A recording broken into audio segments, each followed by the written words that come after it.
You're watching Jasmine Love Tales, original story. Aubrie Jackson never saw the push coming. One moment, she was standing near the edge of the Stonefall cliffs, trying to understand why her stepsister had asked her to come before sunrise. The next moment, Isabella Jackson's hands slammed hard against her chest. The world vanished beneath Aubrey's feet. Wind tore past her ears as she fell into the darkness. 200 feet below, the sea crashed violently against the rocks like a living monster waiting to swallow her whole. For a split second, Aubrey saw the cliff above her. Isabella stood there calmly, brushing dust from her hands, as if nothing had happened. So this was how her life ended. Not as the forgotten daughter of an alpha. Not as the servant everyone ignored. Just another body lost to the sea. Then something impossible happened. A massive shadow leaped from the cliff. A man shifted in midair, and just before Aubrey disappeared into the crashing waves, the Alpha King's hand shot through the darkness and locked around her wrist. Everything changed in that single heartbeat. Hey, quick question. How are you feeling right now? Thank you so much for being here. It really means the world to me. I am working toward 10,000 subscribers, and if Aubrey's story is already pulling at your heart, please hit that subscribe button for Jasmine Love Tales, smash the like button, and drop a comment telling me where you are watching from. It truly helps more than you know. All right, thank you. Now let us get back to the moment when a girl who was supposed to die at the bottom of a cliff is still falling, and the Alpha King has just jumped after her. Chapter 1. The cold had teeth that morning. Aubrie Jackson had walked the path from the fortress to the Stonefall cliffs a dozen times in her 19 years, always in daylight, always for reasons that made sense. She had gone once to collect saltgrass for Elder Melina Anderson's poultices. She had gone twice to watch the seabirds when the days felt too heavy, and the stone walls of the fortress felt like they were pressing in on her chest.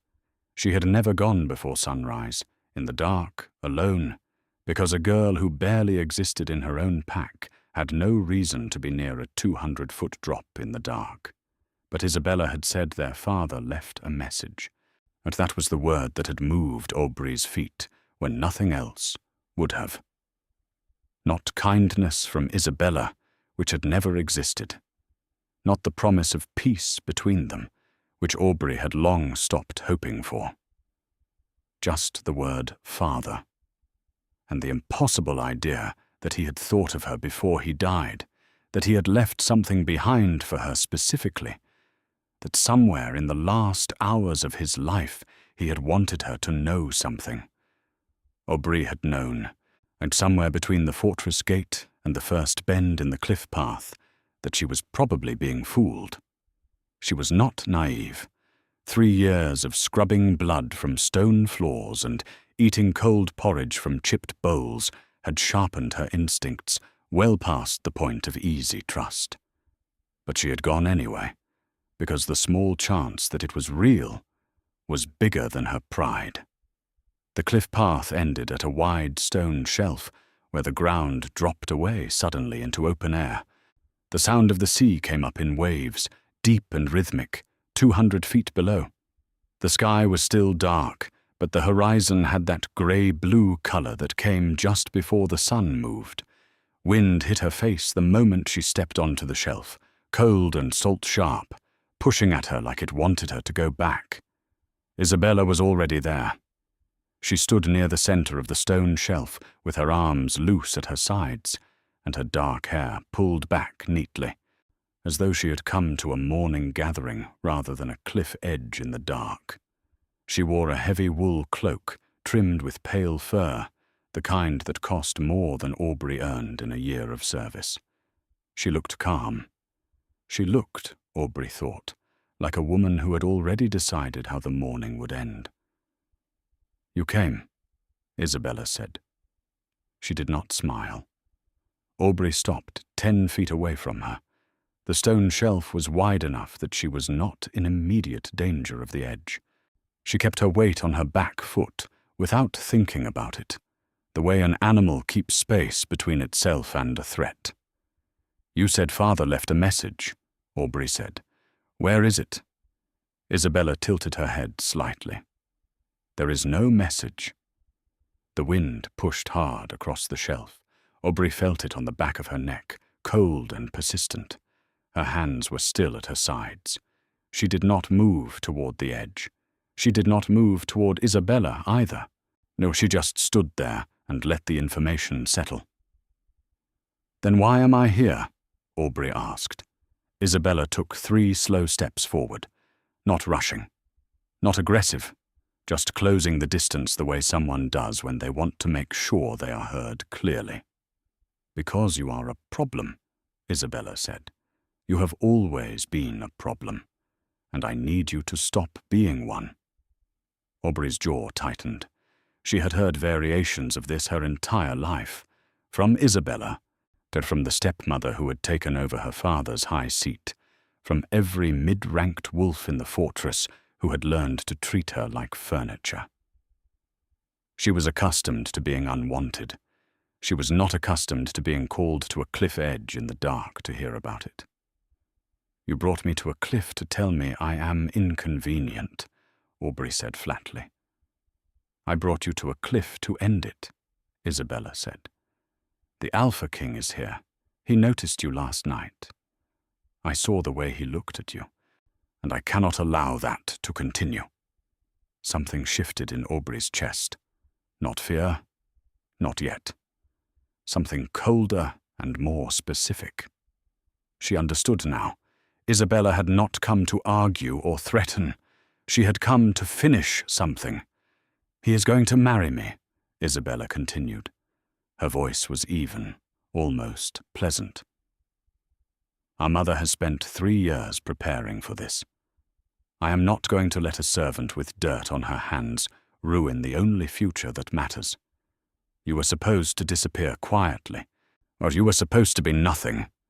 But you keep surviving, and tonight I am going to make sure that stops." Aubrey took a half-step back. Her heel found the edge of the stone shelf. The drop was behind her now, close enough that the wind coming up from below lifted the hem of her worn cloak. She thought of Samira Bale, the only person in the fortress who had ever set aside a warm bowl for her without being asked. She thought of Melina Anderson, who had pressed salve into her palm once and said nothing but whose eyes had said everything.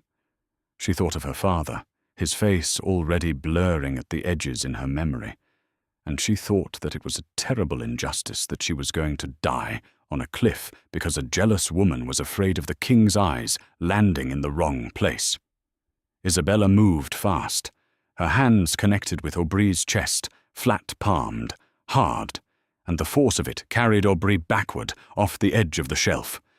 The stone disappeared beneath her feet. The world turned over.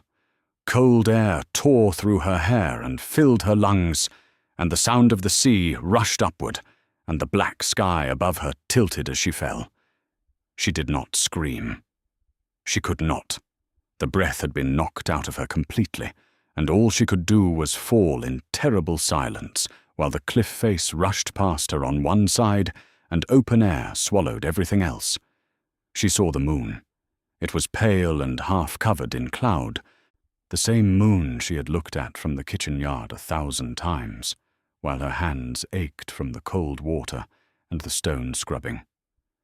She watched it tilt away from her as she fell, and she thought it was strange that she felt more awake right now than she had felt in 3 years. She saw the shadow next. It came from above, dropping faster than she was, massive and reshaping in mid-air, the way nothing made of flesh and bone should have been able to do. She saw arms extending and fur spreading, and a form that was both man and wolf caught between 2 shapes in the moment of pure motion. She heard a sound that was not quite a howl and not quite a human cry, but something between both. And then the hand caught her wrist. The grip was absolute. The impact of the stop nearly pulled her arm from its socket. Something hit the cliff face with a sound like a weapon striking a stone. And the descent stopped with a force that ripped the air from her lungs a second time. She swung against the rock face, her free hand clawing for purchase on the rough stone. And then she was hanging, completely still, 200 feet above the crashing sea, with only a single grip between her and the water below. She looked up. Alpha King Josiah Montoya had one hand locked around her wrist, and the other dug into the cliff face above them, his claws deep into the rock. He had shifted partly back from the wolf form, enough to hold a grip, enough to hold her, but his eyes were still the burning gold of the wolf, and his breathing was rough from the fall and the change. The muscle in his jaw was working hard. His arm was completely steady. "I have you," he said. "Before we continue, let me ask you something. If someone pushed you off a cliff the way Aubrey was just pushed, would you forgive them, or would you make them answer for it? Tell me in the comments." I read them all. All right. Now let us see what happens when the Alpha King realizes the girl he just saved is far more important than anyone in the pack ever believed. The words were quiet, pressed out through controlled effort. "Do not let go." Aubrey tightened her grip on his wrist with her free hand and held on. The sea roared below them. The wind came up from the water in cold, sharp gusts. Josiah began to move, pulling them sideways along the cliff face with the slow, deliberate precision of a man who understood that one wrong movement would send them both into the water below. A narrow ledge jutted from the rock face, about 8 feet to their left, barely wide enough to stand on. But enough. He moved toward it, inch by careful inch, with Aubrey hanging from his grip and the cliff pressing at her back. When her feet touched the ledge, her knees nearly gave out. Josiah pulled himself onto the ledge beside her and braced both arms against the rock wall, but creating a barrier between her and the drop. He was close. The cold coming off him from the shift still hadn't faded, and she could feel the heat of him through it, the warmth of a body that had pushed itself to the edge of its physical limit and held. He looked at her face. His gold eyes moved over her quickly, checking for injury. "She pushed you," he said. "Yes," Aubrey said. There was no point in lying. She had seen his face when she answered, and something in it went very flat and very still, the kind of stillness that is not calm, but is the thing that happens just before something that is not calm at all. "Then we go back up," he said, "and you tell me everything." Aubrey pressed her back against the rock wall of the cliff and looked at his face in the grey pre-dawn light, the face of a man she had known for less than 24 hours, who had just fallen 200 feet from a cliff to catch her wrist, and she thought that she had no earthly idea what she had done to deserve any of this. But she nodded. She nodded because she was alive, and because somewhere below her sternum something had started moving for the first time in 3 years, slow and warm and real, like a fire catching after a very long time in cold ash. Chapter 2. The story of Aubrie Jackson started with a good man dying too soon. Her father, Alpha Owen Jackson, had led Stonefall Pack for 15 years before his death. He had been the kind of alpha that packs told stories about after they were gone, not because he had been born with the largest wolf or the loudest voice, but because he had led with enough fairness and enough strength that his wolves had trusted him completely. The territory under his care had been fed in lean seasons. The old and the young had been protected. The laws had been applied to everyone equally, and the high seat had carried weight not because it was carved from expensive stone, but because the man who sat in it had earned the right to be there. Owen Jackson had made one catastrophic mistake. When Aubrey's mother died of a fever in the 3rd year of his rule, he had eventually remarried. He had chosen Maxine, a widow from the outer territories who had come to Stonefall with her daughter Isabella. He had chosen her because she was capable and decisive, and because Aubrey, then 10 years old, needed someone in the household who knew how to run things. Or he had not chosen her because he loved her. He had chosen her because he trusted his instincts, and his instincts that one time had been entirely wrong. Maxine had been patient. That was what everyone missed afterward. She had not seized control the moment she arrived. She had spent years learning the pack, learning the elders, learning who feared what and who wanted what, and where the cracks were in the loyalty of the territory. She had made herself indispensable. She had made herself liked. And when Owen Jackson fell sick in the autumn of Aubrey's 16th year, collapsing at the high table with a cup of honeyed ale in his hand, and a confusion in his eyes that nobody could explain, Maxine had already known exactly what she was going to do. Owen Jackson died 4 days later. The elder healers called it a sudden illness.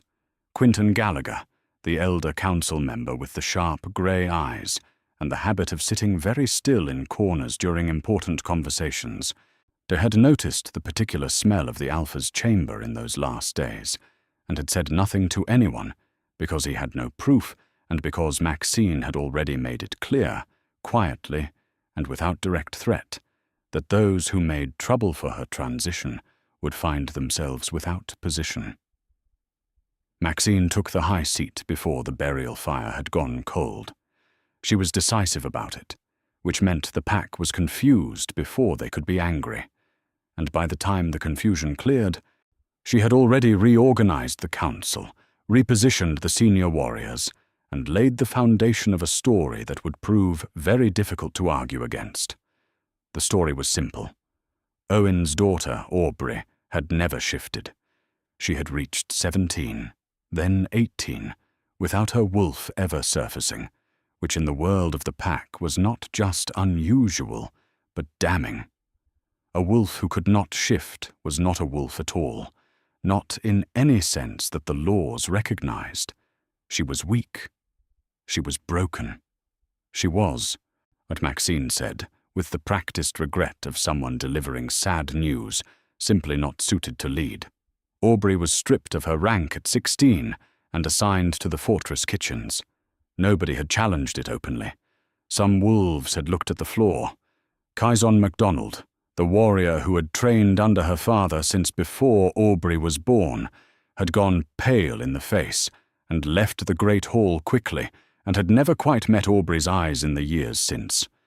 He was not a bad man. Well, he was a frightened one, which meant he was useless. But he was not bad. Life in the kitchens and blood halls of Stonefall Fortress wasn't complicated. It was just relentless. Aubrey woke before sunrise to start the cooking fires. She carried water from the well in the east yard, 2 heavy clay pots at a time, 4 trips each morning regardless of the weather. She cleaned the blood hall floor after kills, scrubbing the stone slabs with sand and cold water until her knuckles split and bled. As she served the meals at the high table where Maxine sat in her father's chair, and Isabella sat at her right hand, wearing the jewelry that had belonged to Aubrey's mother.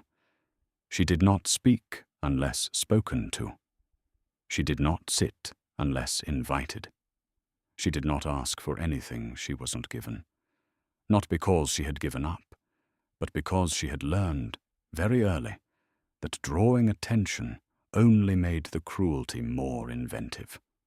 Samira Bale, who worked in the storage rooms below the kitchens, and who had been in the fortress since before Aubrey was born, had told her once, quietly, and while pretending to sort herbs, that the best thing a small flame can do in a windstorm is stay low. Aubrey had understood exactly what she meant. She survived. Not thriving, not growing, just surviving, which was its own kind of defiance. What nobody in the fortress knew, including Aubrey herself, was why her wolf had never come. Melina Anderson knew, or suspected, but had kept her silence for reasons that were complicated by fear and by the particular caution of a woman who had seen what happened to people who spoke too directly in a fortress where the walls had ears. Melina was the pack's elder healer, a small woman in her 60s with quick hands and a reputation for being difficult to read. She had treated Aubree's wounds when Aubrey came to her with split knuckles or bruised ribs, which happened with enough regularity that a pattern was visible to anyone who chose to look. Melina had looked, and she had noticed something that troubled her deeply. The answer was a plant called cinder root.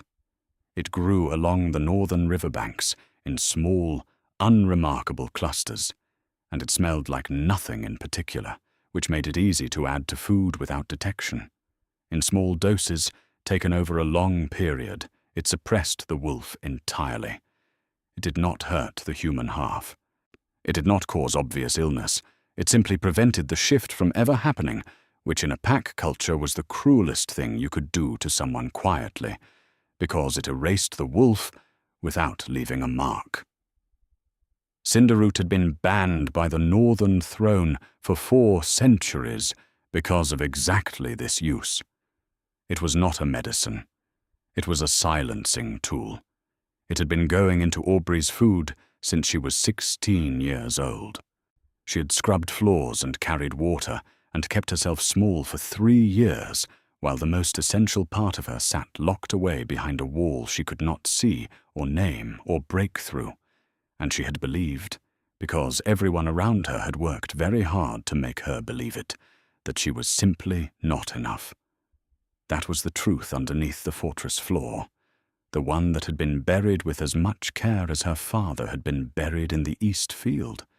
But truths buried deep enough have a habit of rising eventually, especially when the right person comes along to dig. Chapter 3. Alpha King Josiah Montoya arrived at Stonefall Pack 2 days before the cliff. He came without ceremony, which was the first thing that unsettled Maxine. She had been expecting banners and advance riders and time to prepare. She had been expecting the kind of arrival that allowed her to control the first impression. But instead a scout came to the great hall at mid-morning, still catching his breath, to report that the Alpha King was already at the southern border and had declined the formal escort. He was traveling with 2 men and moving at a pace that suggested he had no interest in theatrical welcomes. Maxine had her composure arranged back onto her face in less than 4 seconds.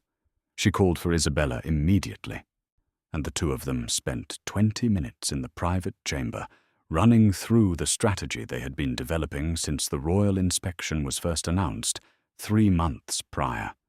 Isabella was to be positioned at the entrance dressed in her finest. She was to demonstrate poise, intelligence, and the particular warmth that came across as strength rather than eagerness. The great hall was to be prepared with the best game and the imported northern wine. But the high seat was to look occupied by someone who had always belonged in it. What nobody prepared for was Josiah Montoya himself, which was a mistake. He entered the Stonefall fortress on foot with Deacon Chandler, his beta, at his left shoulder, and Colt Warren, his captain, at his right. He wore no crown and no formal furs. He wore plain dark wool and leather, and a sword at his hip that showed the nicks and wear of actual use rather than ceremonial display. Now, he was taller than most of the warriors in the hall, and his shoulders were built the way a man's shoulders get built when he has spent a very long time doing work that actually requires them. His hair was dark and cut short, and his eyes, when they moved over the room, were the pale gold brown of a wolf that was paying close attention to everything and missing nothing. Isabella was at the entrance, with her chin lifted, as instructed. She was beautiful by any standard the pack recognized, well-dressed, poised, with the practiced ease of someone who had been trained since childhood to make powerful men feel welcome. She extended both hands toward Josiah in the traditional greeting of a Luna, presenting herself to a visiting king. Josiah looked at her hands for one moment and then stepped past her into the fortress, not rudely, but with the absolute clarity of someone whose attention was already elsewhere. Isabella's composure held, but her hands dropped back to her sides. Deacon Chandler caught her expression and noted it. He had been Josiah's beta for 6 years and had developed a precise ability to read a room in the first 60 seconds of entering it. This room had things underneath it that did not match the surface, which was a sentence he had thought in various forms in a lot of different pack halls across a long career, but which carried a particular weight here. Josiah moved through the great hall at a controlled pace, accepting the formal introductions from Maxine with the neutral courtesy of a man who had not yet decided what he thought. He sat at the offered seat. He accepted the wine.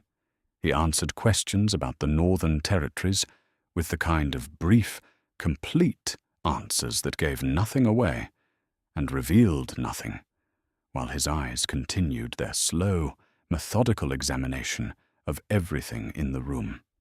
That was how he ended up in the East Corridor.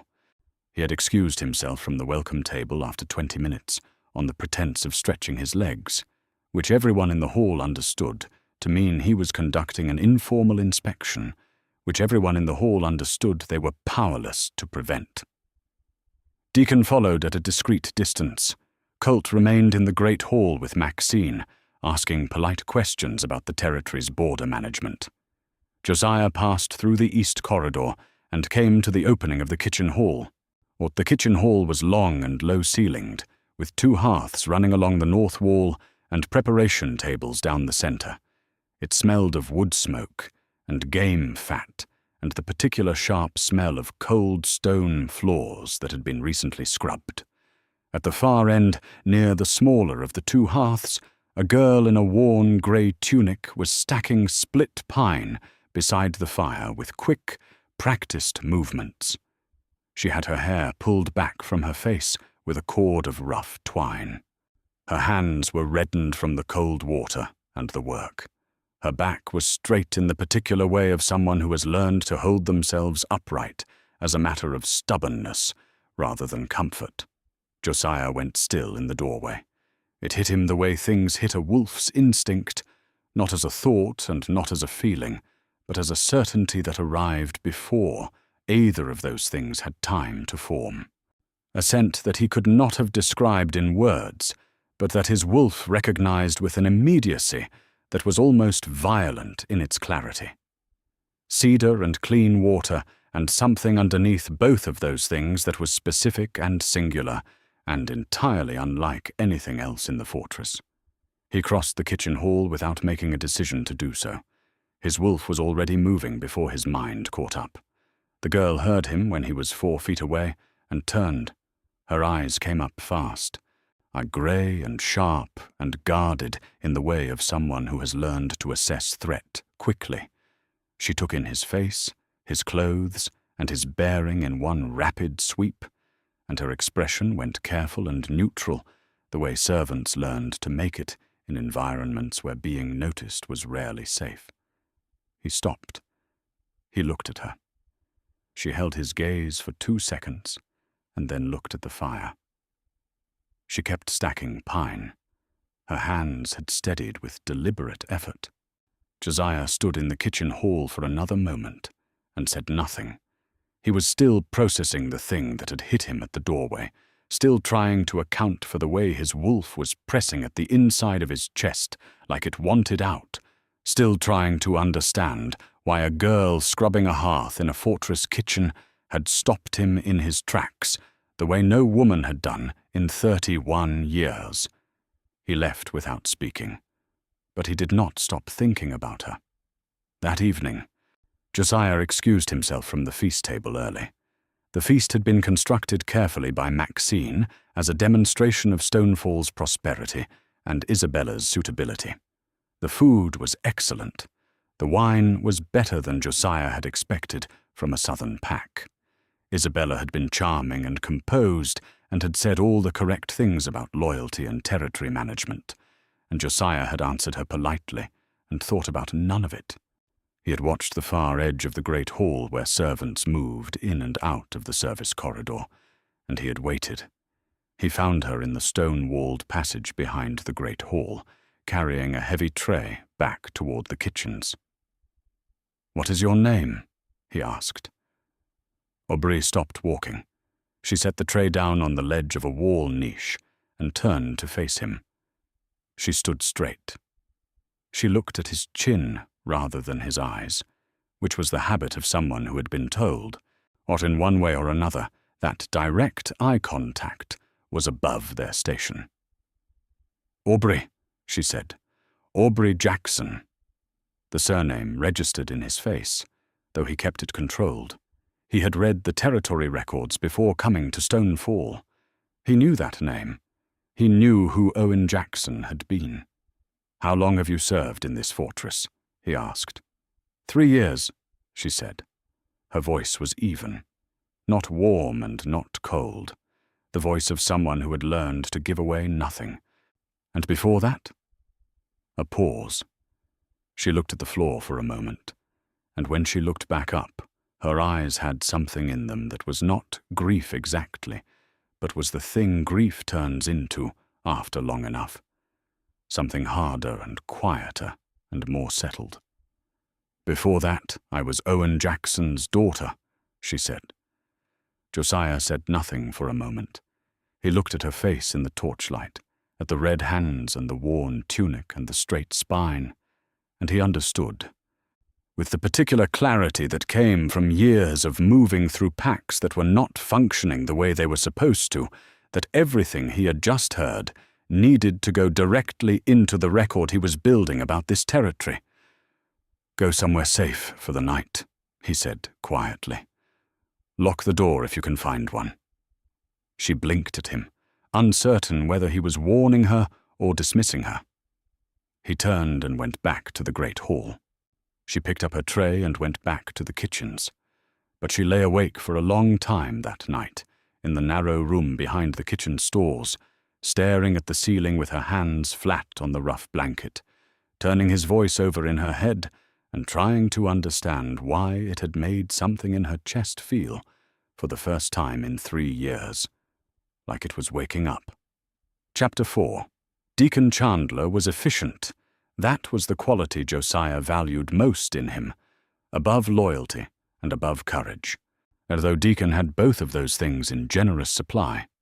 When Josiah asked him to look into the condition of Stonefall Pack with particular attention to anything that did not match what the official record said, Deacon was back with preliminary findings by the following mid-morning. They sat in the outer guest chamber with the door latched.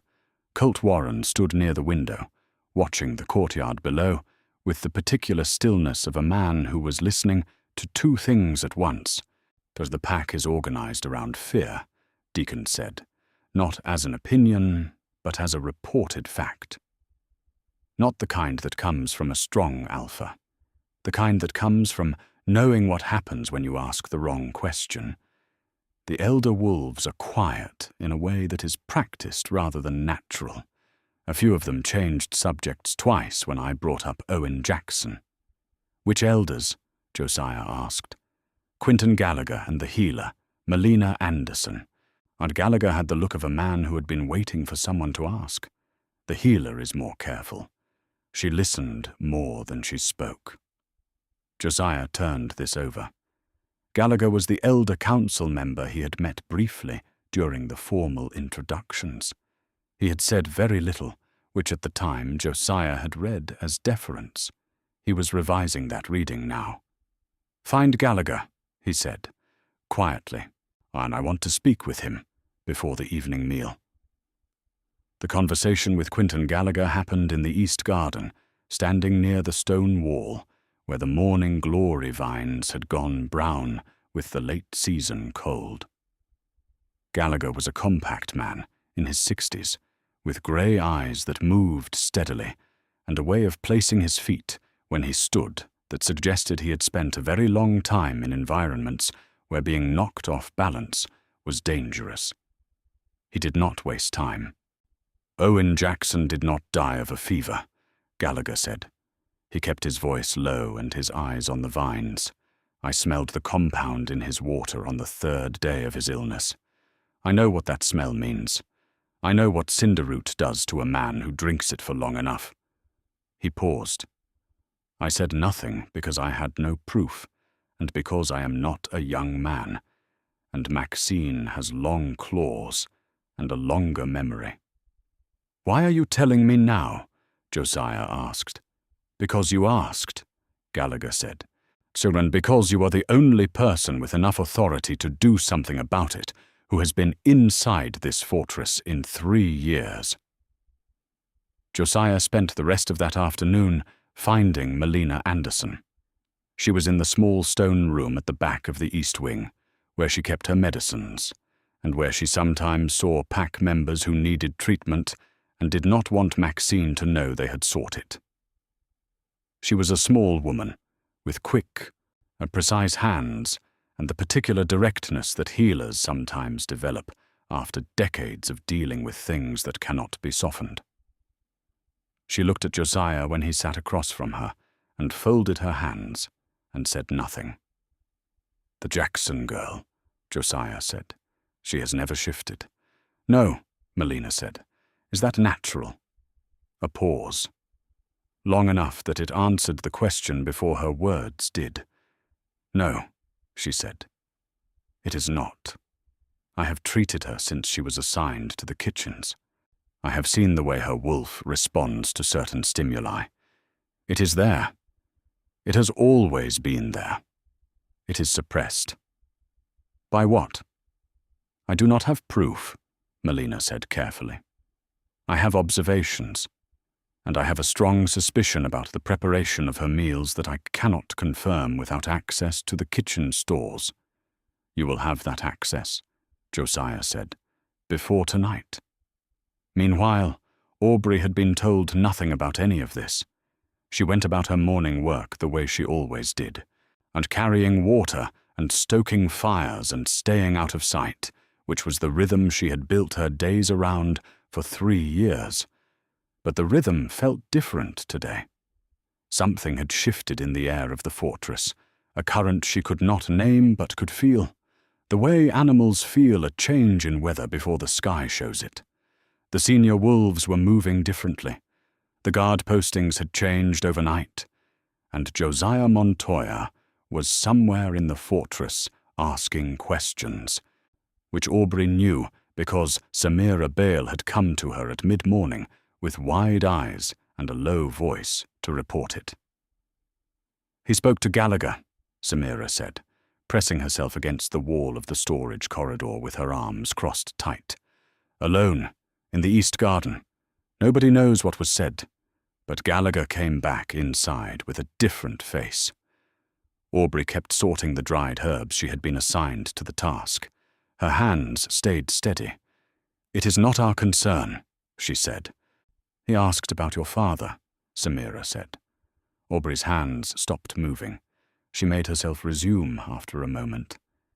She set down the herbs and looked at Samira directly. "Do not repeat that to anyone else," she said quietly. Samira pressed her lips together and nodded. That afternoon, Josiah found Aubrey at the well in the east yard, drawing up a full bucket. He waited until the yard was empty, which happened in the natural course of the day, as the other servants moved to the main kitchen for the afternoon meal preparation. Then he crossed the yard and stopped beside her. Aubrey set the full bucket on the well rim and straightened. She looked at him with the same grey-eyed steadiness she had shown him the night before, but something in it was slightly different today. There was a wariness that was not quite fear, and underneath the wariness something that was not quite hope. "I want you to tell me about your father," Josiah said. A long pause. The water in the bucket was completely still. Aubrey looked at it for a moment. "He was a good alpha," she said. "He was fair. He knew the names of every wolf in the territory. He settled disputes himself rather than delegating them. She stopped. He died when I was 16. The healers said it was a sudden illness. Do you believe that? Her jaw worked for a moment. She picked up the bucket. Oh, I believe what I was told, she said, which was not the same thing, and they both knew it. Josiah watched her face.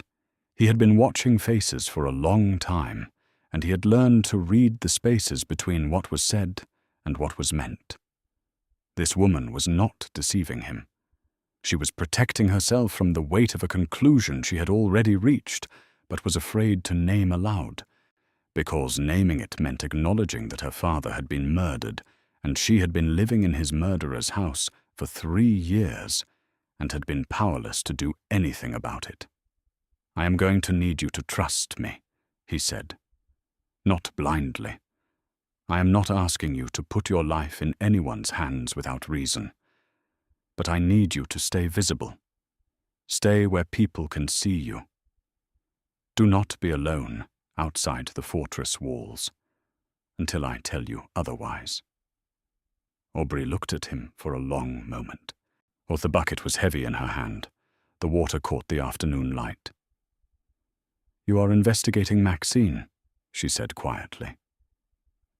I'm investigating the territory, he said, which was also not the same thing, and she understood exactly what he meant. She nodded once and walked back toward the kitchen door. Josiah stood in the empty yard and watched her go and thought about the way she had nodded. Not like someone giving in, but like someone who had just made a decision and would hold to it with her whole body.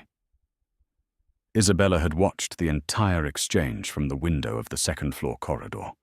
She had her arms crossed, and her eyes very still, and her jaw set in the particular way it was set when she was deciding that something needed to be done immediately rather than carefully. She turned away from the window and went to find her mother. What Isabella did not know, was because she had never looked at Aubrey long enough to see her clearly, was that 3 years of survival had made Aubrey's instincts extremely reliable. She had developed the ability to read rooms and corridors and conversations the way a person who grows up in constant low-level danger develops it, as a necessary skill rather than a talent. She had learned to identify the difference between routine cruelty and deliberate escalation, or she had learned the particular silence that preceded specific kinds of threat. She had also learned, from 3 years of close proximity to Maxine, the way that woman moved when she was preparing something. There was a quality to the pace of the household in the days after Josiah's arrival that Aubrey recognized. Not chaos. The opposite of chaos. Everything runs a little too smoothly, every person in the fortress, with their role slightly more precisely defined than usual, are the small adjustments that happen when someone at the top of a structure is managing against a deadline.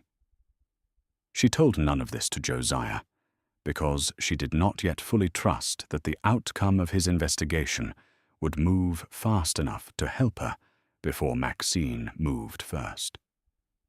She told none of it to Samira, because Samira's courage had limits, and she did not want to test them.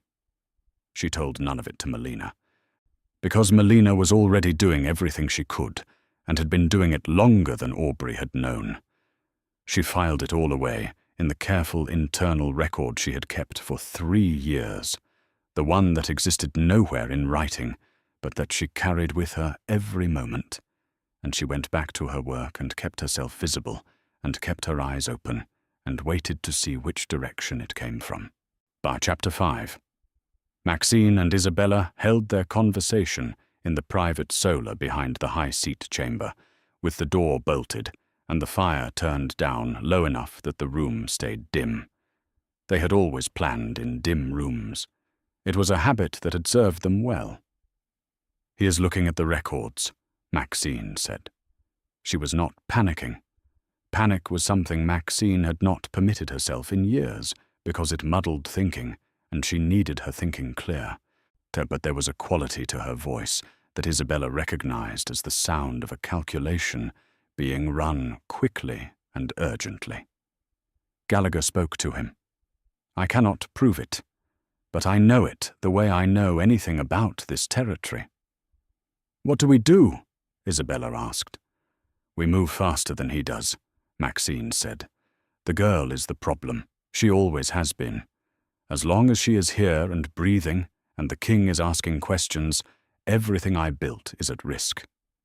She looked at her daughter directly. "This cannot wait until it is convenient." Isabella understood. She had understood from the moment she saw Josiah's eyes move across the great hall and land on Aubrey's face the previous evening. She had felt it in her stomach like something cold and sharp, the sudden understanding that the thing she had spent 3 years building was about to be taken from her by the one person she had never been able to make disappear completely. "I will handle it," Isabella said. "Before dawn," Maxine said, "for there cannot be anyone awake to see." Isabella went to Aubrey that evening. She found her in the narrow corridor behind the kitchen stores, where Aubrey was banking the last fire before sleep. Isabella composed her expression into something that had no real name, but which she had practiced long enough to deploy easily, something that sat between regret and sincerity, the face of a woman who had something difficult to say and was finding the courage to say it. "I know we have not been kind to each other," Isabella said. She stood in the corridor entrance and kept her hands visible and her posture open, none of the closed and calculating posture she used in private. "I know things have been hard for you since Father died. I want you to know what I think about it." Aubrey turned from the fire. She looked at Isabella with the steady grey eyes that did not give things away. Her instincts were pressing at her the way they did when something in her environment was wrong, but she could not locate the source. She said nothing. "There is something I need to tell you," Isabella continued. "Father left something for you, before he died. He told me in private, because he knew things between us were complicated, and he did not want it to be lost in the confusion afterwards." She paused. "He left it at the Stonefall cliffs, at the flat stone shelf near the eastern overlook. He said he buried it there for you when you were small, because you used to go there together." Aubrey went very still. She had gone to the cliffs with her father. When she was 7 and 8 and 9 years old, before everything, he had taken her there on clear mornings, and they had sat on the stone shelf and watched the sea, and he had taught her to identify birds by their flight patterns. Those were memories she kept inside her chest very carefully, and because they were the only ones that still felt intact. Isabella watched her face and saw the stillness, and knew she had found the right key. "He wanted it delivered to you at dawn," Isabella said. "Those were his instructions. I should have told you sooner, I know that. But I was afraid of what it meant, giving you something from him, and I handled it badly." She dropped her eyes briefly, a piece of performed shame, or "I'm sorry for that." Melina Anderson found Aubrey in the supply room a half-hour later, and something about the look on Aubrey's face made the healer stop what she was doing and sit down on the nearest bench. "You are going somewhere," Melina said. It was not a question. "Not until dawn," Aubrey said. "With Isabella?" A pause. "She said my father left something at the cliffs." Melina pressed her lips together and looked at the wall for a moment. Then she looked back at Aubrey with the direct, unsparing clarity that she used when she was about to say something a patient did not want to hear, but needed to hear anyway. "I do not trust that girl," Melina said. "I have not trusted her family for 3 years. And I want you to think carefully about the fact that of all the possible moments for her to choose to tell you about a message from your father, She chose the night after the Alpha King asked questions about you in the East Yard. Aubrey looked at her. Her jaw was tight. Her hands were flat on her thighs. "I know it might not be real," she said quietly. "I know it probably is not. But if there is any chance at all that he left me something, I cannot go." Melina looked at her for a long moment. She understood. She did not like it, but she understood. "Then go before they expect you," Melina said, "and be watchful." Meanwhile, deep in the west wing of the fortress, Josiah's wolf had gone restless. He could not sleep, for he had tried and had given it up at the second hour of the night, rising to stand at the small window of the guest chamber with his arms crossed and his eyes on the dark courtyard below. The restlessness was not anxiety. He did not get anxious. It was something more specific, a signal from the wolf part of him that was older and sharper and more direct than the human part, that something in his environment had shifted into a configuration he needed to pay attention to. He had felt it before, in battle, the moment before something happened. The wolf sensed it before the eyes or ears did. He got dressed. He told Deacon, who was awake because Deacon was always awake when Josiah was awake, to stay in the fortress and keep his eyes on Maxine's movements. Then he went out through the east gate into the dark and followed the single scent that had been threading through his awareness since the moment he had stepped into the Stonefall fortress. He moved fast. No, he was not fast enough to stop what happened on the cliff, but he was fast enough to catch her. Chapter 6. The ledge was 8 feet wide at the broadest point and narrowed to 5 feet at the ends. It was cold stone and open air on 3 sides, with the cliff face at their backs and the sea crashing 200 feet directly below. The spray came up in irregular bursts when the waves hit the base of the rock, cold and fine and salt-sharp, were hitting their faces and hands and doing nothing at all to make the situation warmer or more comfortable. Josiah had both hands braced against the cliff wall on either side of Aubrey's head, creating a physical barrier between her and the drop behind her. He was close. Close enough that she could see the effort still working through the muscles of his jaw from the shift and the fall, of the controlled aftermath of a body that had pushed itself beyond its normal range and was managing the recovery carefully. His eyes had not fully shifted back from the wolf gold, which meant the wolf was still close to the surface, still engaged, still making its assessments. He was checking her over without asking permission to do so. He ran his eyes across her face, her hands, the angle of her arm where he had caught her wrist. She could feel the place where his grip had been, a deep, aching pressure that was already fading but had not faded yet, a reminder of how hard and how absolutely he had held on. "Your wrist," he said. "Can you move it?" Aubrey rotated her wrist slowly. Sore, not broken. "Yes," she said. He nodded once. The muscle in his jaw was still working. He had contained whatever had moved through him when he had watched her fall, but contained it with the particular efficiency of a man who had learned that strong emotion in dangerous situations was a liability, but she could see the edges of it in the set of his shoulders and the precise flatness of his voice. "Tell me what she said to you," Josiah said. "Exactly." So Aubrey told him. She told him about the false message, about the cliffs, or about Isabella standing at the edge with her arms loose at her sides, and her face stripped of the performance she had been running for years. She told him what Isabella had said about Owen Jackson, about the plan to marry the king, about the years of arrangement that Aubrey had been an obstacle to without knowing it. And then she told him the part that had been hardest to say. "She said they put something in my food," Aubrey said. Her voice was level. It cost her something to keep it level. Something that kept my wolf from coming, for years. since I was 16. Josiah went completely still. The stillness lasted 4 seconds, and then broke, not in an outburst, not in any visible way that she would have been able to point to, but something in the set of his face shifted from controlled to cold, and cold was worse.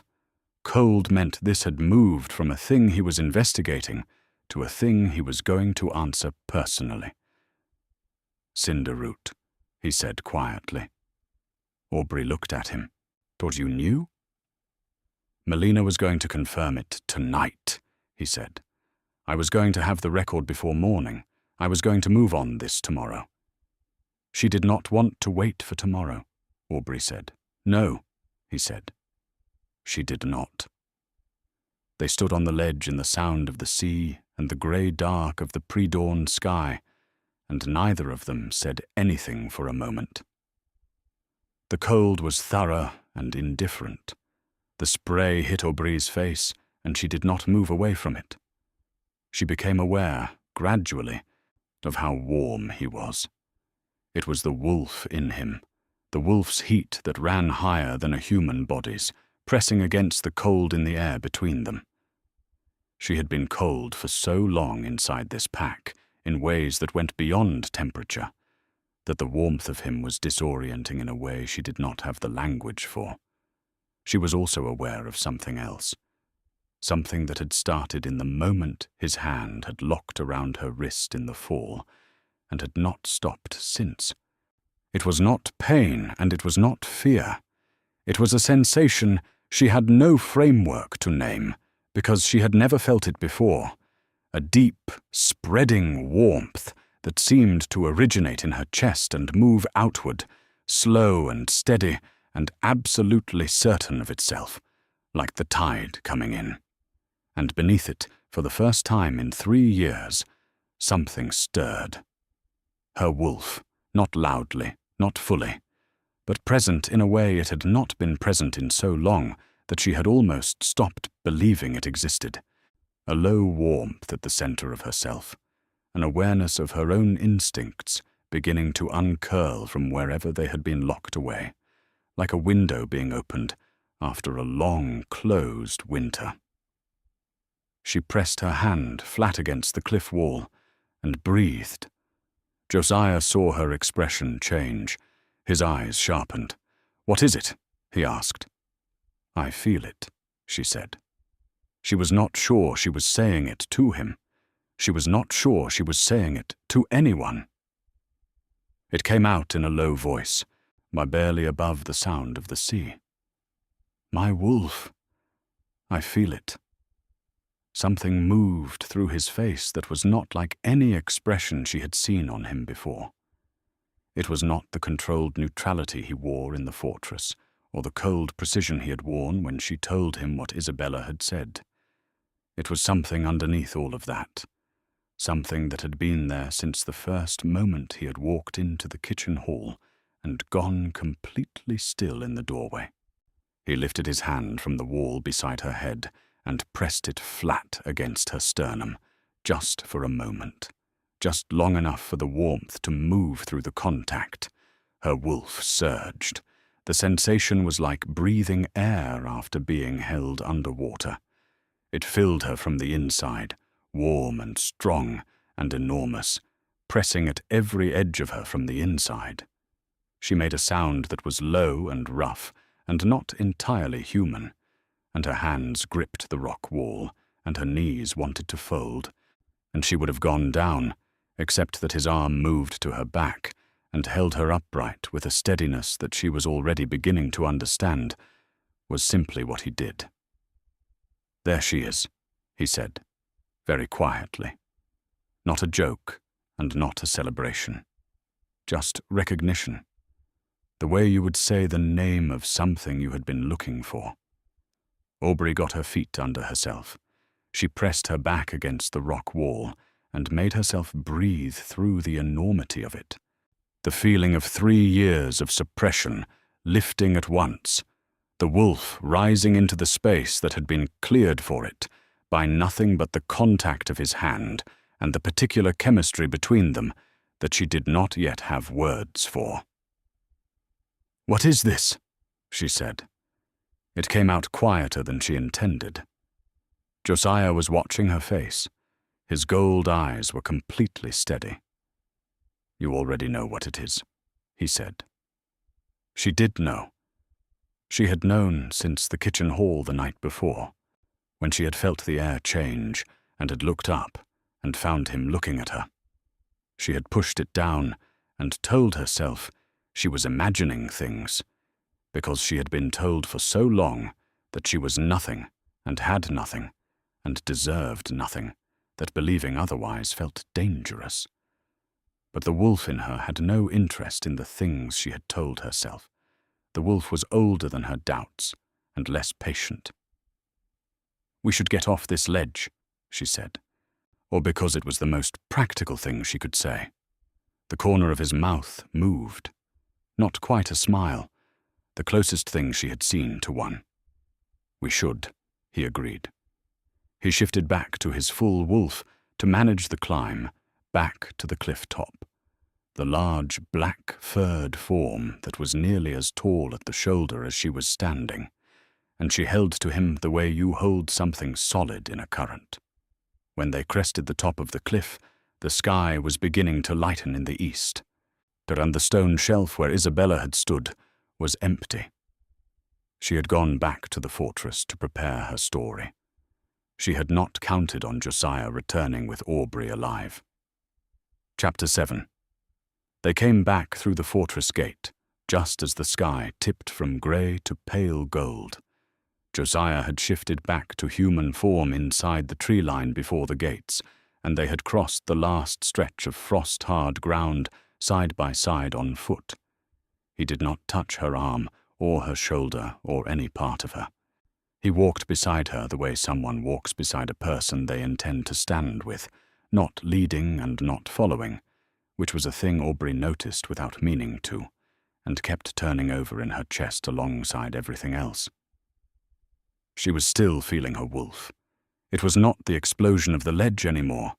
It had settled into something steadier, a constant low warmth at the center of her that she could feel when she breathed, pressing against her ribs from the inside, while she had spent 3 years feeling hollow, and the filling of that hollow was disorienting in the way that getting warm after a very long cold can be disorienting, almost painful in its intensity before it became comfortable.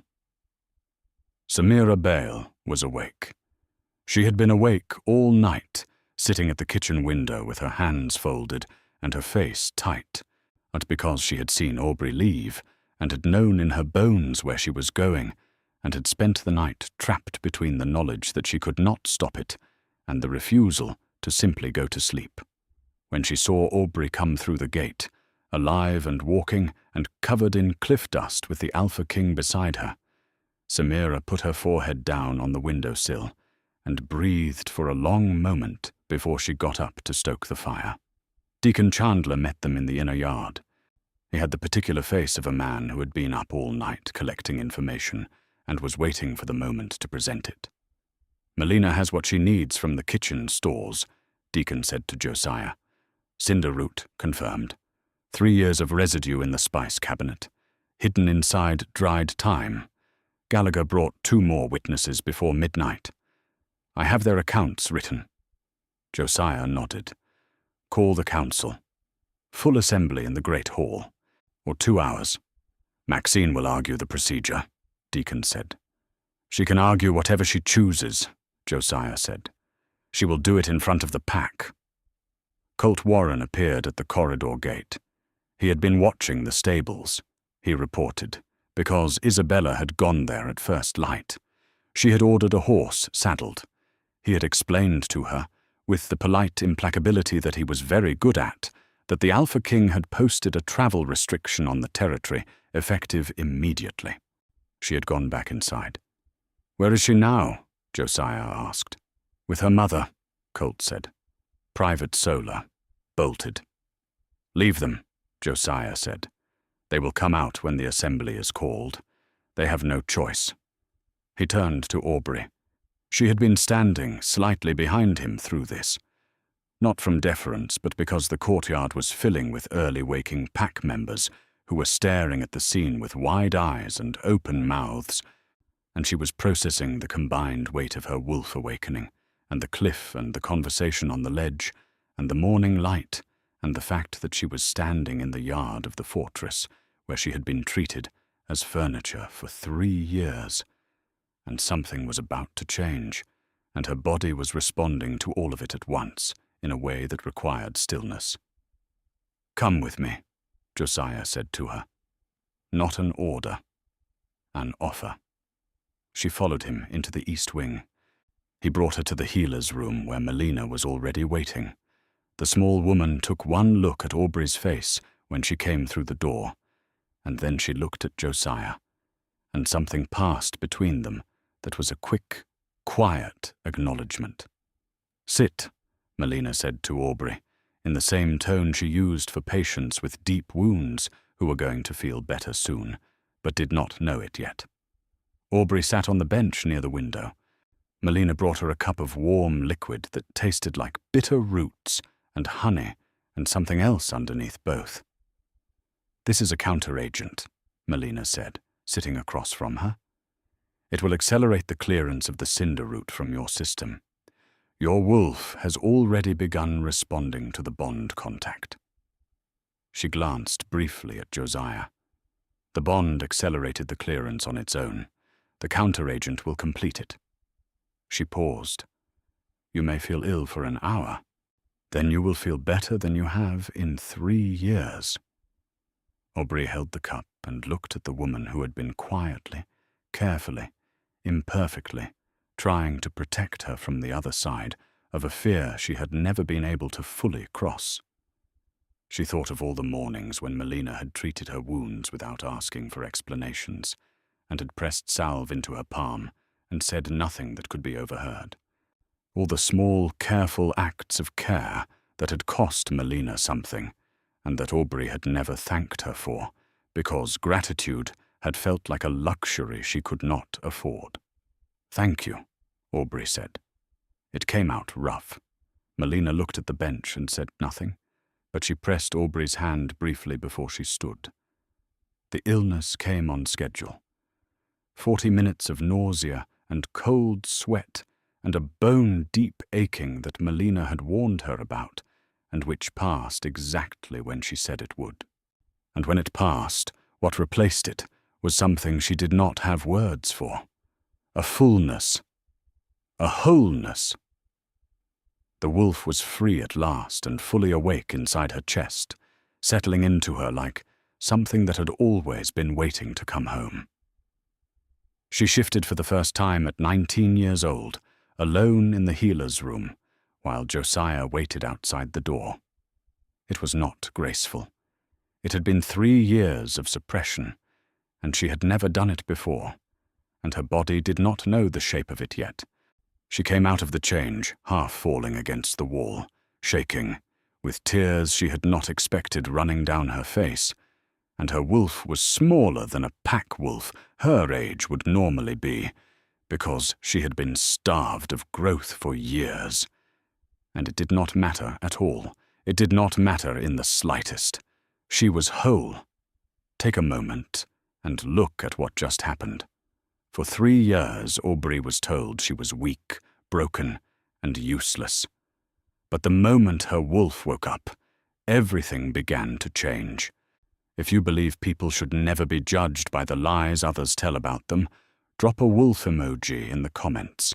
And if you are enjoying this story so far, please like the video and subscribe to Jasmine Love Tales so you never miss the next powerful werewolf story, and many more powerful stories are coming. She shifted back and got dressed and opened the door. Josiah was standing in the corridor with his back against the wall and his arms crossed. When the door opened and she looked at him, his expression changed in the way it did when he let down the controlled surface, enough for something underneath it to show. He looked at her face. He said nothing. She walked past him toward the great hall. After a moment, he followed. Chapter 8.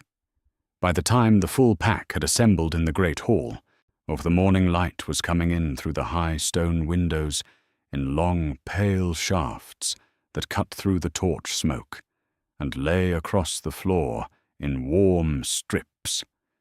Every wolf in the Stonefall territory was present. The elders stood along the eastern wall.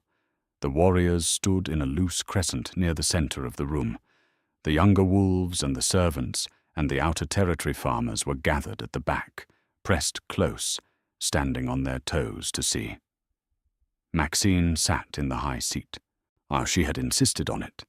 Deacon had reported that she had come out of the solar with her composure fully assembled and her furs correctly arranged, and had walked to the great hall as though she were coming to a normal council gathering.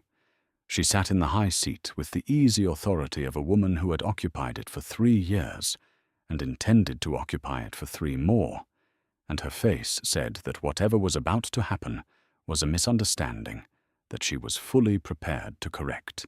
Isabella stood at her right. She had dressed carefully. She was pale beneath the careful arrangement of her expression, but she was holding it. Josiah did not take the high seat. He stood in the center of the hall with his arms at his sides, and his feet planted, and his eyes moving across the assembled pack with the steady, unrushed attention of a man who had all the time he needed. Deacon stood 3 steps behind him. Colt was at the hall entrance. Aubrey stood at the far edge of the assembly, near the wall where she had stood for 3 years at every gathering she had been permitted to attend. Her hands were folded in front of her. Her wolf was awake and warm in her chest, steady and present, and it made the standing different from every other time she had stood in this room. Josiah spoke without preamble. "Under the authority of the Northern Throne," he said, "I am convening a formal review of the Stonefall Pack territory. What I present today is evidence gathered from pack records, physical examination of the fortress stores, and oral testimony from witnesses who will speak in this assembly." He paused. "No one will be silenced. Every wolf who wishes to speak will be heard. This is pack law." Maxine's expression did not flicker. "Your Grace," she said, in the pleasant and slightly patronizing tone she used for situations she considered beneath her direct attention. "I welcome any review of this territory. We have nothing to conceal." "Then you will find this straightforward," Josiah said. Deacon began. He spoke for a long time, in the clear, factual voice that was his particular gift, working through the evidence in a sequence that built carefully and without theatrical flourish. He presented the testimony of Quinton Gallagher first. The elder stepped forward from the eastern wall and spoke in a voice that did not waver, while laying out exactly what he had observed in Owen Jackson's chamber in the last days of his life, and exactly what the smell had meant, and exactly how long he had carried that knowledge without the means to act on it. Several wolves in the assembly went very still when he finished. Some of them were looking at the floor. Melina Anderson came next.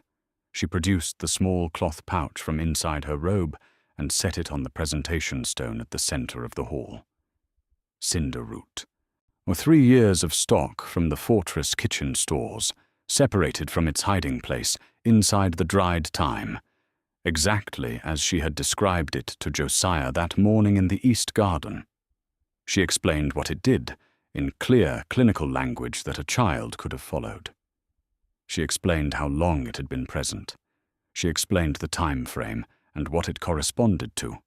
The current that moved through the assembly was palpable. It was not noisy.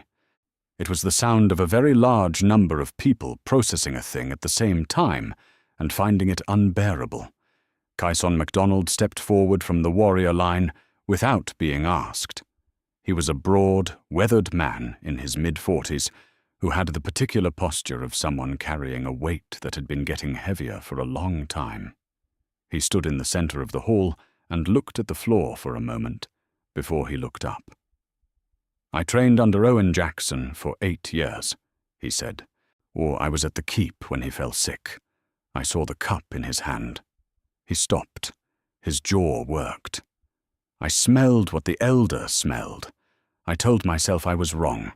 I told myself I was wrong for 3 years, and I let his daughter carry water and scrub floors, and I told myself it was not my place. He looked at Aubrey across the hall. I am sorry. I do not expect that to be enough. But I am saying it in front of the pack because it is the truth, and it needs to be said in front of the pack. Aubrey looked at him. She held his gaze for a long moment. She did not nod, and she did not smile, and she did not perform forgiveness she had not processed yet. She just looked at him with those grey eyes, steady and clear, and let the acknowledgement stand without rushing past it. Isabella broke before the testimony was finished. "This is a fabrication," she said. Her voice was too loud for the room and too sharp for someone who wanted to appear unconcerned. "You brought him here. You arranged this. You have been planning to take what belongs to us since he arrived." Josiah turned to look at her. He said nothing. "She has no wolf," Isabella continued, pointing at Aubrey. "She has never shifted. She is not fit to lead this pack. Whatever this king is offering her, it is based on a lie." "She shifted this morning," Melina said. Her voice was quiet and carried easily in the stone hall. For the first time, because the suppression was removed. "I witnessed it. The record will reflect it." The silence in the hall was complete. Isabella's arm dropped. Maxine sat in the high seat and said nothing. Her composure was still in place, technically, but its quality had changed.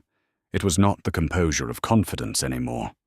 It was the composure of a woman calculating whether there was still any move left to make, and finding the answer in the faces around her. There was not. Josiah crossed the hall toward the high seat. He stopped 10 feet from it and looked at Maxine. "Under the laws of the Northern Throne," he said, "I invoke territorial review on grounds of 3 capital violations: the murder of a ruling alpha through prohibited substances, the administration of an outlawed suppressant to a pack wolf over a period of years, and attempted murder of the rightful heir to this territory." He let the word settle for a moment. "I am stripping you and your daughter of rank, name, and all claim to Stonefall Pack territory by the authority of the Northern Throne. You will leave this fortress today. You will be classified as unclaimed wolves. You will not return." Maxine stood from the high seat with the kind of deliberate slowness that was the last expression of her dignity. She looked across the assembly at the faces of the wolves she had managed and manipulated and frightened for 3 years, and she saw nothing in them that was going to help her. The calculation had run its course. She looked at Josiah for one long moment. "You will regret choosing a servant over a queen," she said. "She was never your servant," Josiah said, "and she was never yours to choose." Maxine turned and walked toward the east gate. Isabella stood still for a moment longer than her mother, her eyes moving across the hall and settling briefly on Aubrey's face with an expression that was not anger anymore. It was something more complicated and more final. Then she turned and followed. The pack watched them go in silence. When the gate had closed and the sound of hooves had faded into the distance, Josiah turned and looked at Aubrey across the great hall. She was already walking toward him. In Chapter 9. The ceremony of restoration was held that same evening. It was not a grand production. Kendra and Zoe did not exist in Stonefall. Those were names from another territory. But Quinton Gallagher and Melina Anderson performed the rite together with the quiet authority of 2 people who had waited 3 years for this specific evening, and who were not going to rush it now that it had arrived. The great hall had been cleared, and the central fire built high, and the pack had gathered in the crescent the old way, every wolf present from the eldest to the youngest, arranged around the fire in the formation, that the laws recognized as witness to a formal act. The rite of restoration was ancient and brief, and required only 3 things: the testimony of living elders confirming wrongful displacement, the physical presence of the air, and a marking stone, a piece of river stone carved with the high seat seal, for which had been hidden under the floorboards of the east den for 3 years by a healer who had kept her hope alive in small, careful acts while everything else in the fortress had gone wrong. Melina produced the stone from inside her robe. She placed it into Aubrey's hands with both of hers, standing very straight, her quick, precise hands finally doing the thing they had been waiting to do for a long time. Aubrey felt the weight of it. It was not heavy in terms of grams, but it was the most substantial thing she had ever held. Quentin read the formal words from the pack's oldest record, hidden in a voice that was rough at the edges, but clear at the center. And when he finished, the assembly was quiet in the way that rooms are quiet when something important and irreversible has just happened. Josiah took his position at Aubrey's right, not in front of her, not behind her. At her side, his shoulder level with hers, while in the position that in the language of the pack said exactly what he intended it to say, without requiring a word of explanation. The pack saw it. Every wolf in the crescent understood what it meant. The Alpha of Stonefall and the Alpha King of the Northern Territories, standing together at the high fire, and the direction of everything that was going to happen next, made clear without a formal announcement. Aubrey looked out at the assembly. She looked at the faces she had been invisible to for 3 years. She looked at the wolves who had eaten at the tables she had set, and walked past her in corridors without acknowledgement, and allowed themselves the comfortable story that she was simply not strong enough to matter. She looked at them, all of them, without anger, because anger was a weight she had already decided she was not going to carry into the next part of her life. "My name is Aubrie Jackson," she said. My father was Owen Jackson, Alpha of this territory for 15 years. What was done to him, and what was done to me, will be part of this pack's official record from today forward. Not as a wound to pick at, but as a record of truth, because a pack that does not remember what went wrong will not know how to keep it from happening again. She paused. She looked at Kyson MacDonald, who was standing in the warrior line with his eyes on her face and his jaw set with the particular expression of a man enduring something he had earned. "I am not here to punish anyone who is afraid," she continued. "Fear is something I understand. I lived inside it for 3 years, and I know exactly what it does to the decisions you make." Her voice stayed even. "But I am asking something of this pack going forward. When you see something wrong, and you have the choice between looking away and speaking, choose to speak. My father built something worth keeping. We are going to build it again." The fire burned high in the stone hall. Nobody spoke for a long moment. Then Kyson MacDonald dropped to one knee, and then the wolves beside him, and then the ones beside those wolves, and moving outward through the crescent in a slow wave until every wolf in the great hall was on one knee with the fire and the restored Alpha and the watching king at the center of it. Aubrey looked at Josiah. He was watching her face with that particular expression she had learned to read in the last 24 hours, the one that lived underneath the controlled surface and showed itself only in specific unguarded moments, warm and focused and entirely without pretense. She looked back at her pack and kept her chin level and her shoulders straight.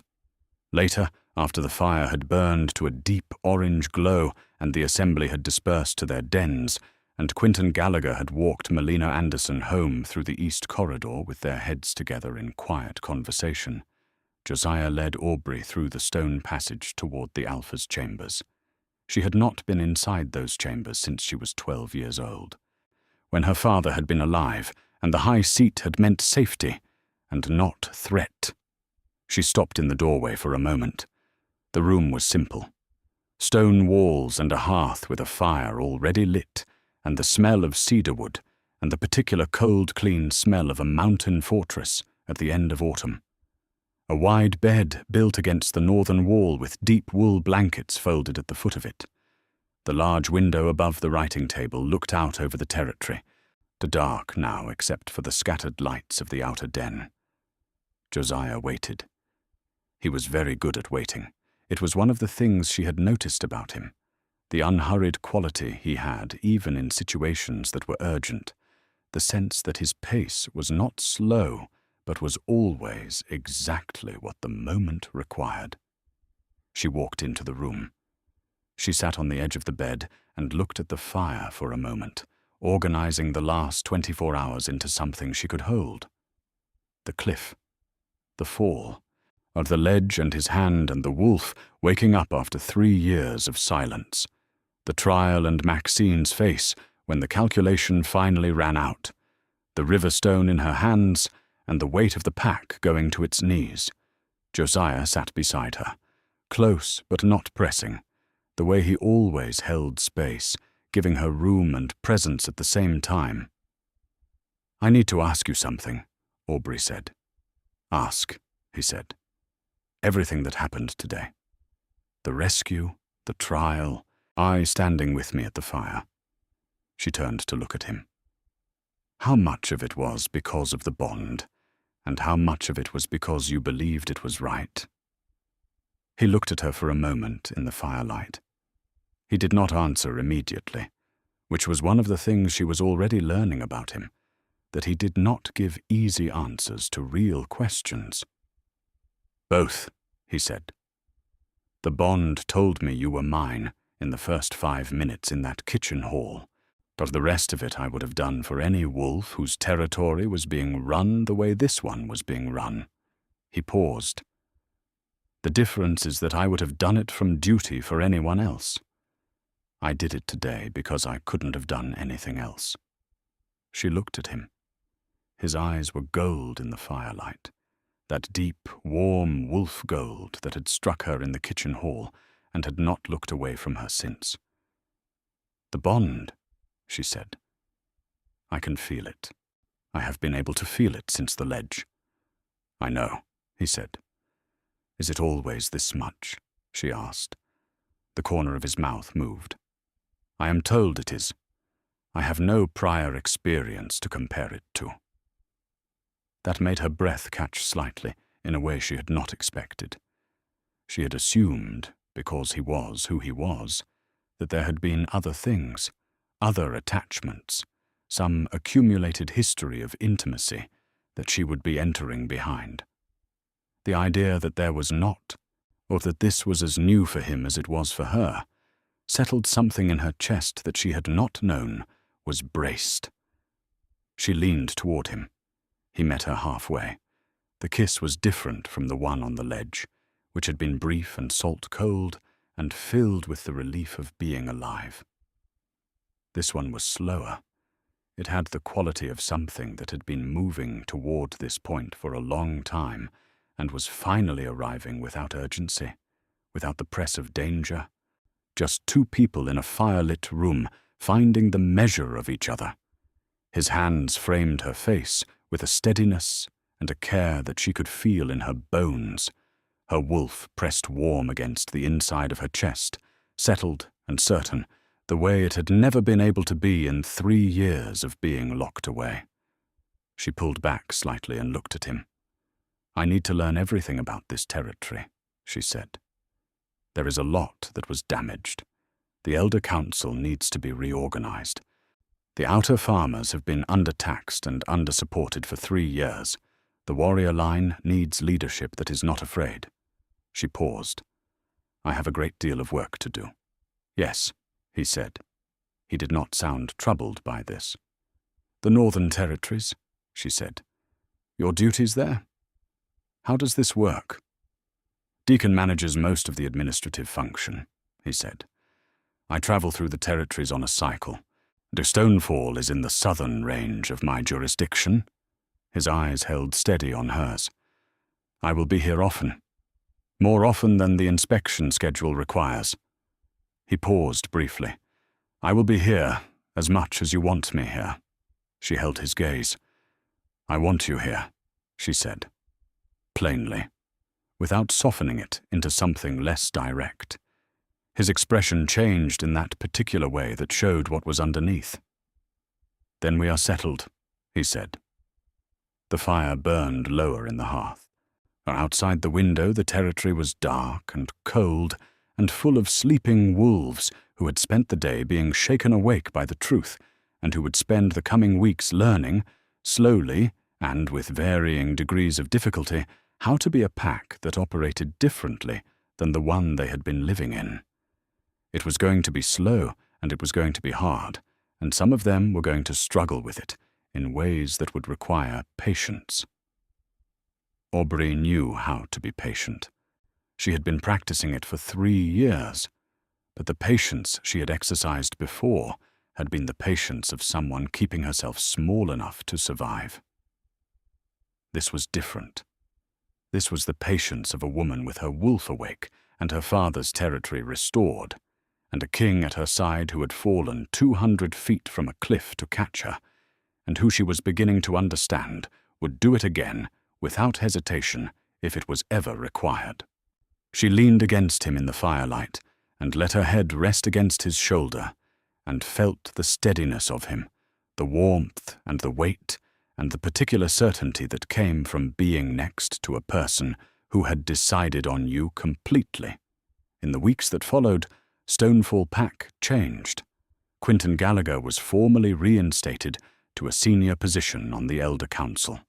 He ran the records office with the methodical and slightly obsessive attention to detail that had always been his gift, and the records he produced in his first 2 months were the most accurate the territory had seen in years.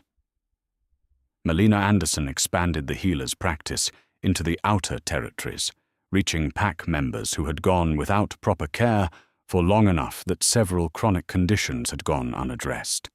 She hired 2 apprentices and trained them with the same efficient directness she applied to everything else. But Kyson MacDonald did not make excuses or offer explanations or ask to have his guilt acknowledged. He did his job, which was to train the warrior line, and he trained them harder and more carefully than he had done in 3 years, and he arrived at every assembly on time and stood where he was supposed to stand, and after several months it became clear that the quality of his loyalty had changed from the loyalty of a man who was afraid into the loyalty of a man who had chosen. Samira Bile stopped working in the storage rooms. Aubrey put her in the household management position that the fortress had needed someone competent in for years, and she approached it with the practical and quietly fierce thoroughness she had always possessed, applied now to things that actually mattered rather than things she had been assigned to do while the fortress ran badly around her. As Deacon Chandler and Colt Warren came back to Stonefall 3 times in the first 2 months on official inspection visits that everyone understood were also something else, something to do with the fact that their king spent approximately twice as much time in the Southern Territory as his official duties required. They were both too professionally composed to comment on this directly. But there was a quality to Deacon's neutrality during these visits that suggested he was finding the situation quietly satisfying. Josiah was at Stonefall when the first spring thaw came. He was sitting in the east yard with Aubrey, going over the territory accounts, when the ice on the well rim cracked and the birds that had been absent for months came back to the pine trees above the outer wall, and the quality of the morning light changed from the flat grey of winter into something warmer and more certain. He set down the accounts, and she set down her records, and they sat in the yard and looked at the pine trees and said nothing for a long time, which was a thing they were both good at. "Stonefall is stable," he said eventually. "It is getting there," she said. Gallagher told me this morning the outer farmers are planting early this year. He said the mood in the territory has changed. Josiah watched the birds in the pine trees. His exact words were that it feels like a pack again. Aubrey looked at the pine trees too. She thought about her father, whose face had sharpened back into clarity over the last weeks as the fog of the suppression had fully lifted. She thought about him teaching her to identify birds by their flight patterns from the edge of the Stonefall cliffs, as on the mornings when the sky was clear and the sea was blue, and the world had seemed like a place that was fundamentally going to be all right. "He would have liked you," she said. A pause. "That is a high standard," Josiah said, "from what I understand of him." "It is," she agreed. She looked over at him. He was already looking at her, the way he tended to look at her when he thought she was not paying attention, with the direct warmth that he kept mostly contained in public and less contained in private. "I am going to make this territory something worth keeping," she said. "I promised the pack. I intend to keep it." "I know you will," he said. "And I intend to keep you," she added. Something moved in his face, that particular expression that lived underneath the controlled surface, the warm and unguarded and entirely certain one. "I was not going anywhere," he said. She turned back to the account records and picked up her pen. He picked up his. The birds were loud in the pine trees above them, back from wherever they had wintered, making the particular noise that birds make when the season has changed and the world has returned to something that can be built in. In the great hall, under the reformed Elder Council, the official records of Stonefall Pack were rewritten to include the full account of Owen Jackson's life and leadership and death, and the full account of what had been done to his daughter in the years after. They were not written as tragedy. They were written as history, which is what they were, the complete and documented truth of what had happened and who had done it and who had survived it and what had come after. The last line of the account was written by Aubrie Jackson herself, in the small, precise handwriting she had developed over years of keeping her own internal record of every day she had survived. It read, "The Stonefall Pack is restored. The heir is home. The territory stands." She set down the pen and left the records room.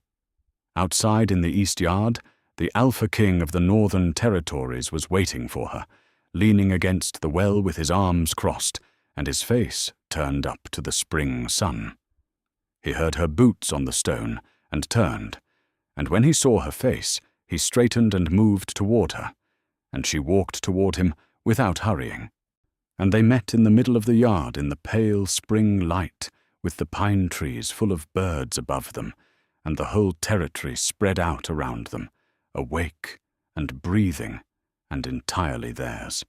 She had been pushed off a cliff by the one person who had wanted her gone most completely, in the darkest hour of the darkest year of a life that had asked too much of her for too long, and she had been caught, not just by the hands that had locked around her wrist above the crashing sea, but by the pack that was finally learning who she was, by the elders who had kept the evidence and kept the faith, by the healer who had pressed salve into her palm and waited, by the warrior who had finally chosen truth over fear, and by the king who had fallen from a cliff after her without a second thought, and who, she was becoming increasingly certain, had absolutely no intention of ever letting go. The Stonefall cliffs still stood at the edge of the territory, as they had always stood, at the same 200-foot drop and the same cold sea hammering the base and the same wind cutting in from the water with enough force to make a person feel small. Aubrey went back to them once, in the early spring, alone, on a morning when the sky was clear and the sea was the particular blue it got when the cold began to ease. She stood on the stone shelf where Isabella had stood, and looked at the drop and let herself feel it, all of it, of the fear of the fall, and the relief of the catch, and the long, difficult survival of the 3 years before that. She let it sit in her chest without rushing past it, because she had learned that the things you rush past have a habit of growing larger in the dark. Then she turned her back to the drop and looked at the territory. The pine forest spread across the hills in long, dark ridges. The fortress was visible from here, but the grey stone walls and the high towers, and the smoke rising from the kitchen fires, and beyond it, the outer dens, and the farms, and the river that ran cold and clear from the mountain, and fed the whole territory. Her father's land. Her land. Alive and present and real in every direction she could look. She heard boots on the cliff path behind her, and did not need to turn to know who it was.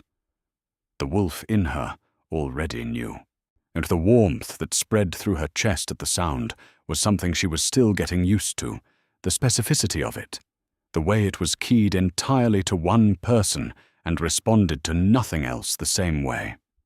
Josiah came to stand beside her on the stone shelf and looked at the same view she was looking at.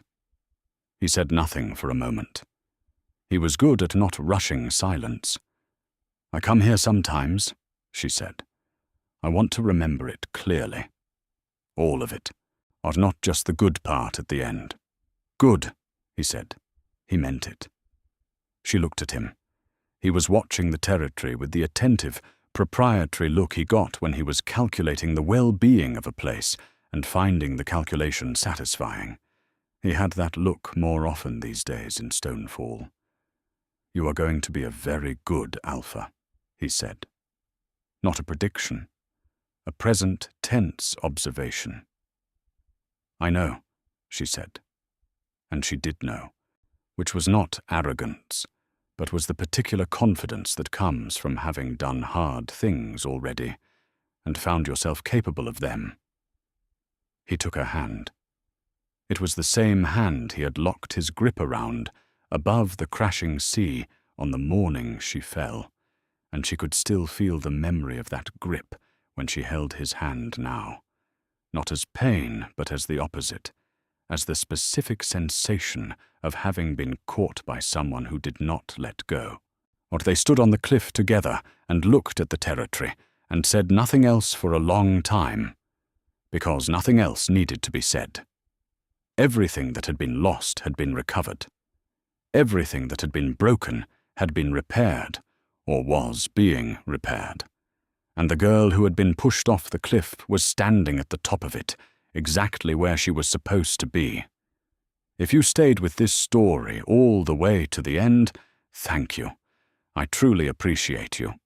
Stories like Aubrey's remind us that the people others try to break are often the ones destined to rise the highest. If you enjoyed this story, please like the video, subscribe to Jasmine Love Tales, and tell me in the comments which moment shocked you the most. And if you want your name shouted out in the next story, write "shout out" in the comments, and I might feature you in the next video. Thank you for being here. I will see you in the next story.